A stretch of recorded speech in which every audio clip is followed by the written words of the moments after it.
Thanks, Jessica. All right, got it.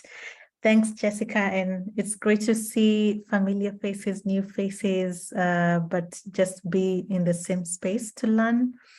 I always go back to the new grant strategy that we are implementing. Part of that and what we had from the community is that there was need for more space for learning, and not just learning, that our learning was informed by data.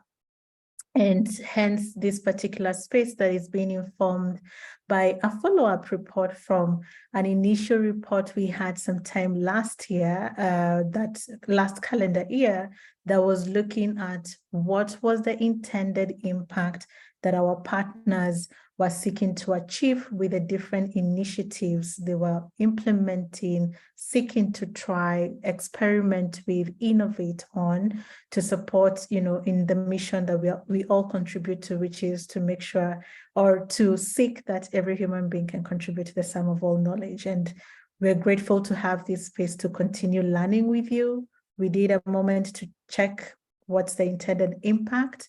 Now we're taking a moment to look at, we did have a few, I would say 6 months or more of implementing some of that intended work that we all seek to do. And what did we learn from that? And all these analysis, and Jessica will get into it, is coming from the midpoint reports that you all contributed to, some of whom are in this room to understand what do the reports, lead to. I know there's a lot of reports that have been submitted in the past, and there's always the question, do they read the reports? We talk about learning. There's a question, I think it's question 16 around what are the learning questions that as a grantee partner you're seeking to learn? What are the metrics that will support you in measuring that impact? So we do hope that this space will provide that understanding of what then do we do with the learnings we hold. So I will leave it at that. It's a space for all of us to learn together. Please be open. I encourage all kinds of questions, but reflections as well, since we are all in one space together. Yeah. Pass it to Bukola. Hi, everyone, and thank you for joining today's session. It's a special learning clinic to reflect on some of the reports that we had been able to put together as grantees, as program organizer. And I will be talking about the Let's Connect culture. And our culture is very simple, and because it's a safe space, a safe open space, that is more about promoting peer learning program, and it's a program that is operated jointly by both community and the foundation together. So one of our popular culture is always to have a good time whenever we are on the Let's Connect, and we also want everybody to feel comfortable and confident. And we always believe that everybody on any Let's Connect meeting always have something new to share, and we ensure that you have the ability to share your thoughts, your experience, like whatsoever you think could really help this discussion to be meaningful and impactful. And the next slide, we'll be talking about the agenda for today, and we'll do a little introduction, and then we'll do like a general overview of the reports, and then that will last for like 15 minutes, and then we'll come back, we'll do like a reflection around the reports, and there will be a breakout room discussion for 30 minutes, and after which we'll have like a general discussion for everyone to come together to share their thoughts, and would end the program with a closing remark and also like a quick feedback from everyone on the call. So, and having talked about the agenda, I would like to go to the next slide. Now, it's always part of the Let's Connect clinic and culture that we make use of Etherpad. And this Etherpad helps us ensure that we are able to take your notes, you are able to ensure that all your thoughts are well documented. And Justice has been sharing the link to the Etherpad in the chat. And this link contains every resources that we'll be needing or that we'll be making use of on this call, and part of which include the reports in both English and French. And we also have a section where you can drop your comments, thoughts, feedbacks, questions as well on the Etherpad. And that will be all about what the Etherpad entails. And I'll pass it over. I'll pass the virtual mic now to Jessica. Thank you. Thank you very much. So I want to start with a very quick poll. It should come up on your screen. And please answer honestly. It doesn't matter if you haven't read the report. This will help us better present for you. So the question is, did you manage to read the grantee reporting analysis document before the session? Yes, I read it all. Yes, but I only read the summary titles. No, I had no time. And I don't know what report you're referring to. So just quickly answer the poll. It should come up on your phone or your desktop. You can also click on the more button if you can't see it. I see several are responding, so I'll just give it a few more seconds.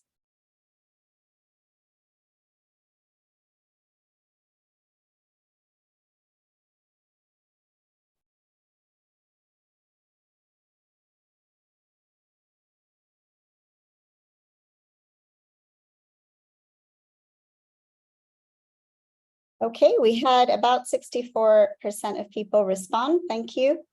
So interesting to see that many of you read it. Some had time to read it partially, which is great. You can go back to it after the session.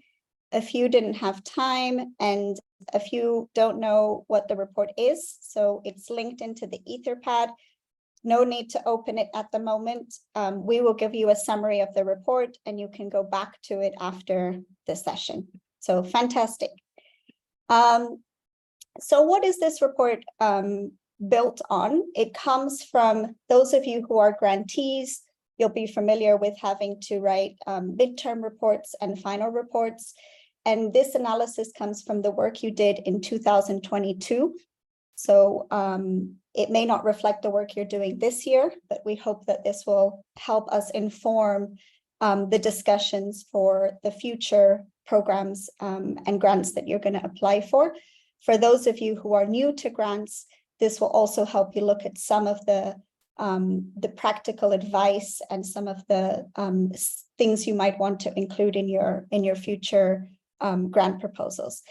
It also comes from the conversations that you have with Veronica as a program officer after the report, and some of insights from staff that are also on the call, foundation staff that work in the region. But before I talk about the insights, I want to first give you a virtual round of applause. This report is your work. It's work that you've been doing on the ground. And not only have you done this work, a lot of it led by volunteers, by people who are part of the affiliate user groups, by individuals, but you've reported on it. You've taken the time to write about it, and that is very valuable. And we know it's very hard sometimes to do that. And thank you for coming today to help us reflect together. So the report gathers 6 insights. I'm going to go very quickly over the insights just to give you an overview, but I do recommend you go back to the report and look at what your colleagues, your peers are doing. We've included some examples, some links. You can go and see their detailed reports. So it's really useful if you go into the detail of what I'm going to talk about very briefly. So the first insight is around volunteer training and engagement. And we're seeing in the region that many of you have started to really think about how you're going to target different groups, specifically students, librarians, activists in the region, and specifically think of training that meets their needs.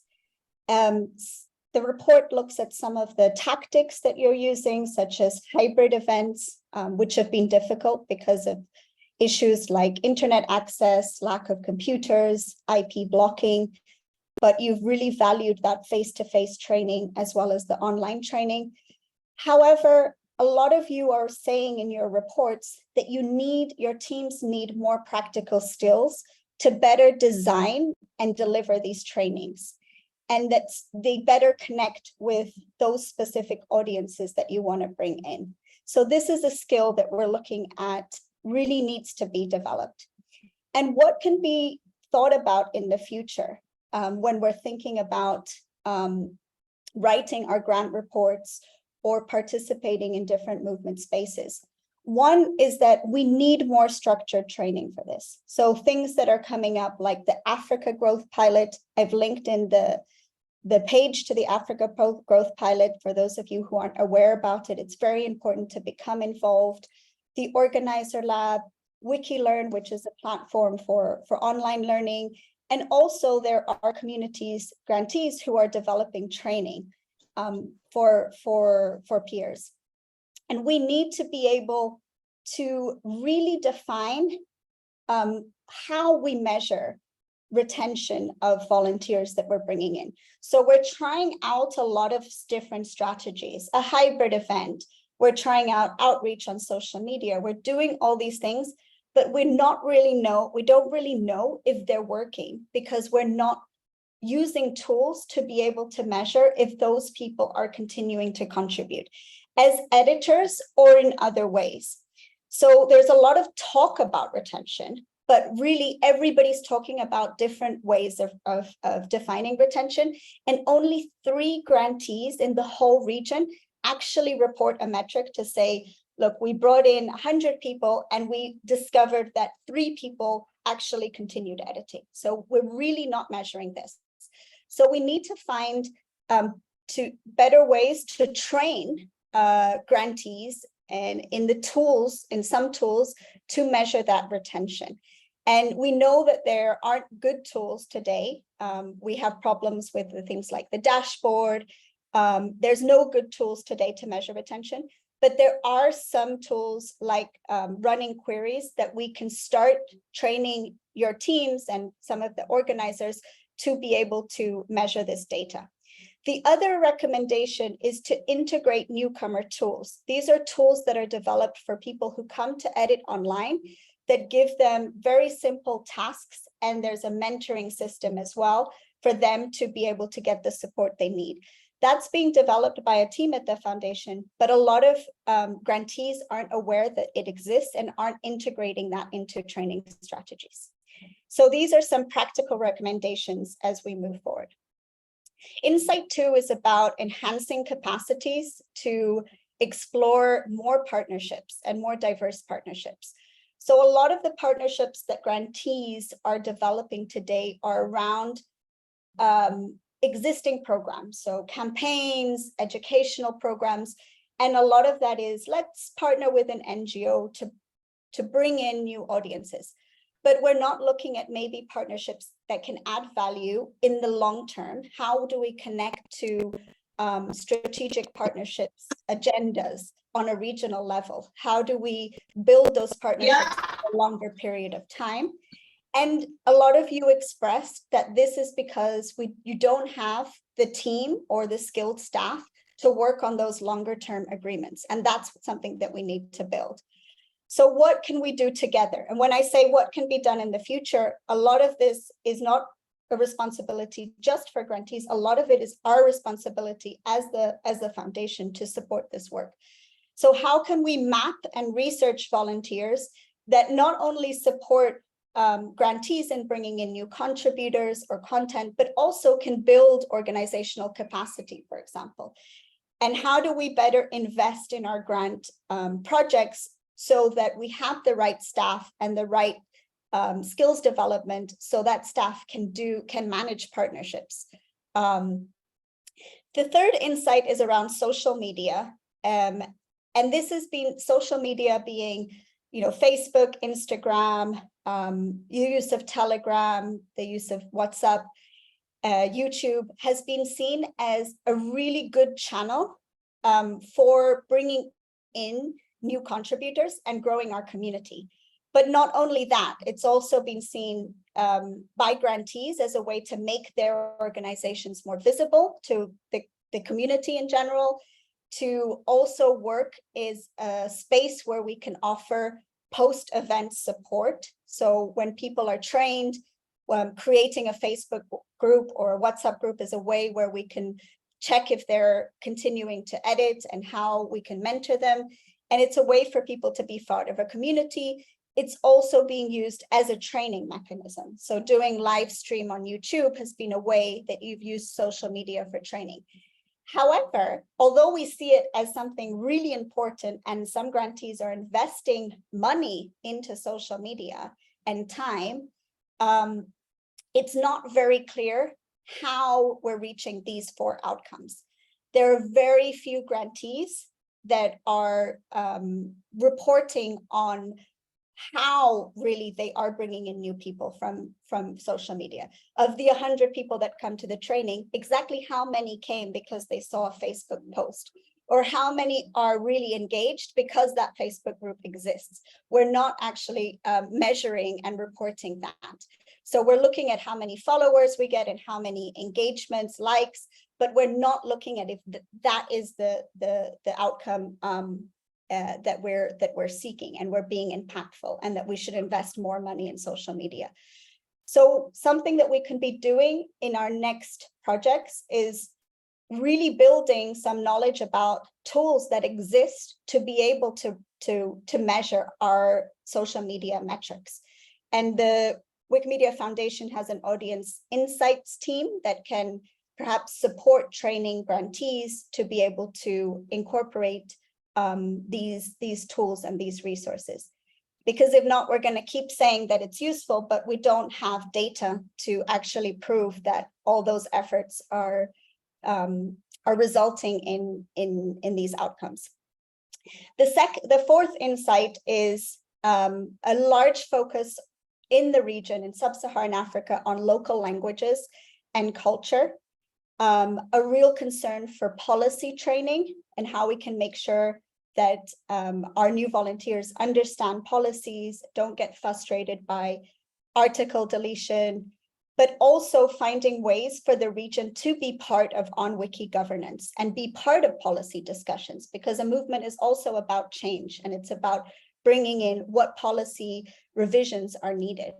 So we see a lot of interesting things that are happening in the region. Again, the report goes into much more detail about how people are incubating new language, local language Wikipedias, how local knowledge is being documented, the innovations happening in audiovisual, oral knowledge, some of the things happening as well to address the gender gap and around climate change. But also grantees are saying, okay, this is great, we're doing all this, but we also want to contribute to larger language Wikipedias, and we're finding barriers to do this because of the policy issues around notability, sources. And part of that is obviously having better training on these policy issues, and we need to make sure that our trainers and our teams can really train newcomers on these policy issues. But also, as I said, how do we create spaces so that there can be policy discussions and editors from the region can participate on those governance spaces on Wiki.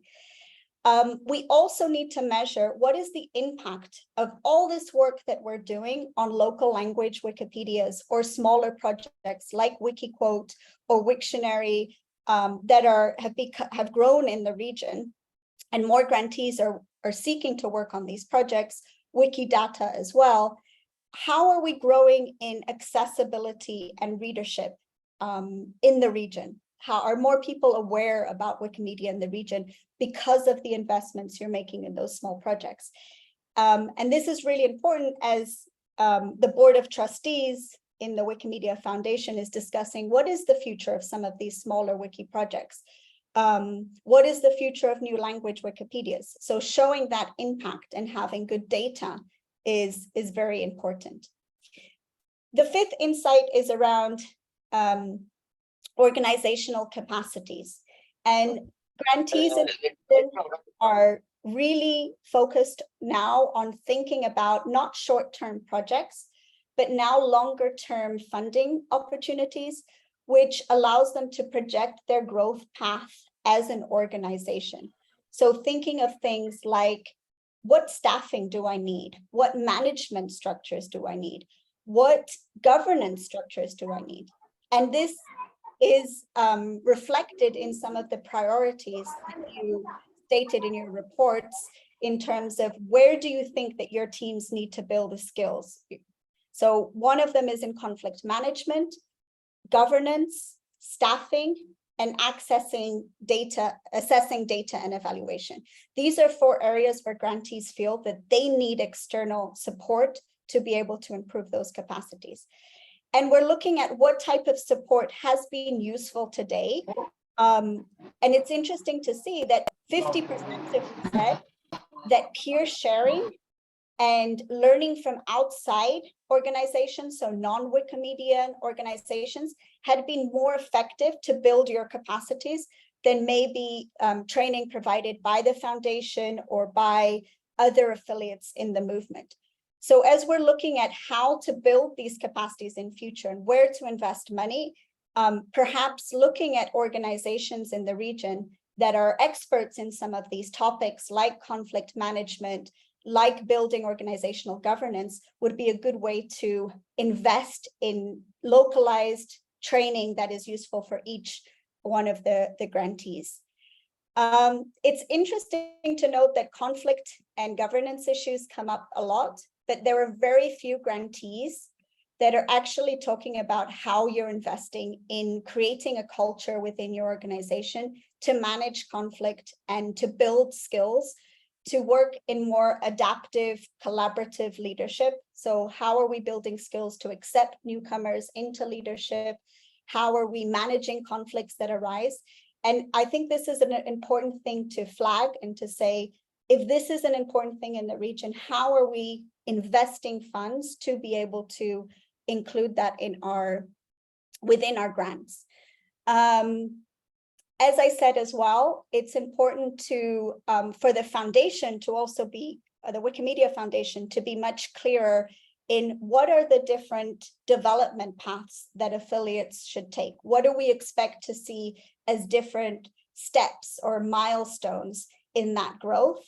And how can we build the funding over the years, depending on that different type of growth pathway that each affiliate is seeking. So we need to have like a framework to be able to think about this collectively and build longer term plans so that we make sure that we are getting that funding for capacity development that was mentioned.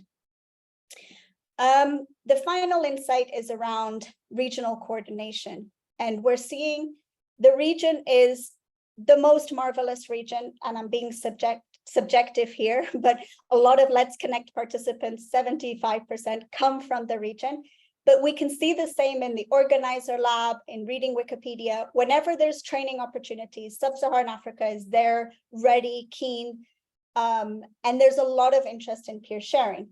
However, we also seeing a proliferation, a growth of many different groups, of many different organizers, often working in the same territories, on the same language Wikipedias, on the same topics.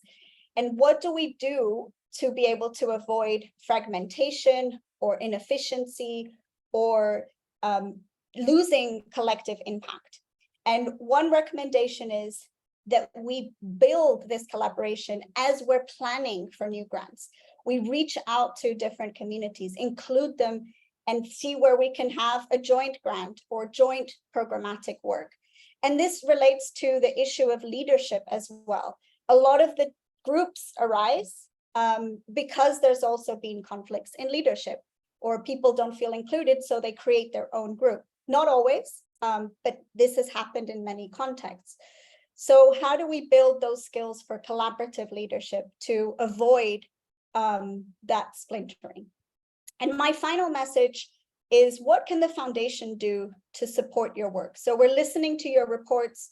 We're seeing where we've been useful as a foundation, where we're lacking, where you haven't seen our support. And these are 7 areas where we feel that the foundation should work harder on. I'll be repetitive here with some points I've already said. So one is, how do we really fund and lead some of that key training that's needed for volunteer retention?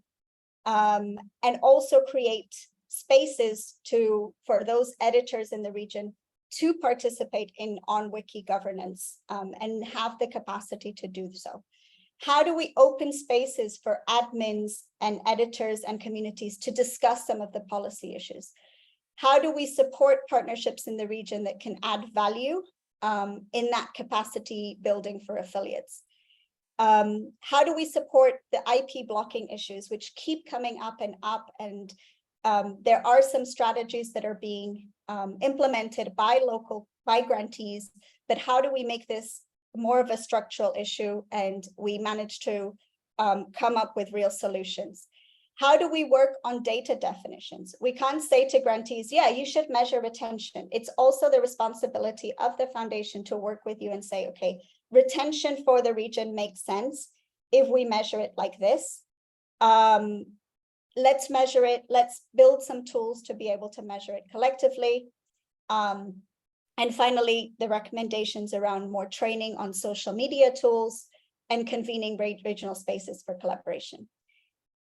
So that is the presentation. I'm sorry if I went over a few minutes. It's a lot of reading that we did on your work, and it's a lot to summarize in 15 minutes.